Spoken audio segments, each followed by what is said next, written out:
শুভ দুপুর বন্ধুরা, আমি সুস্মিতা। আমার নতুন একটি ভিডিওতে জানাই সকলকে স্বাগতম।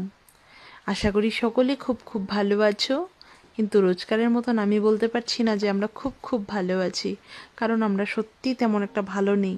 মেয়ের হাতে ব্যথাটা প্রচুর প্রচুর আছে, যার জন্য কি বলবো তোমাদের, আমি সহ্য করতে পারছি না। কিন্তু রান্না বান্নাও করতে হবে, খাওয়া দাওয়াও করতে হবে, মেয়েকেও সুস্থ রাখতে হবে, আমাদেরও সুস্থ থাকতে হবে, তাই না বলো?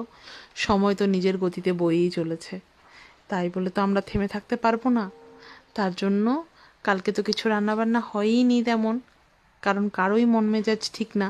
তাই ভাবলাম এখানে প্রচুর প্রচুর বৃষ্টি, তার জন্য আজকে একটু খিচুড়ি করলাম। তার জন্য আজকে একটু গরম গরম খিচুড়ি, এদিকে করেছি একটু নিরামিষ তরকারি, একটু চীনাবাদামও দিয়েছে আজকে নিরামিষ তরকারির মধ্যে, আর সাথে করেছি পটল ভাজা। মন মেজাজ ঠিক না থাকলে রান্না বান্নার দিকেও মন বসে না, তাই না বলো?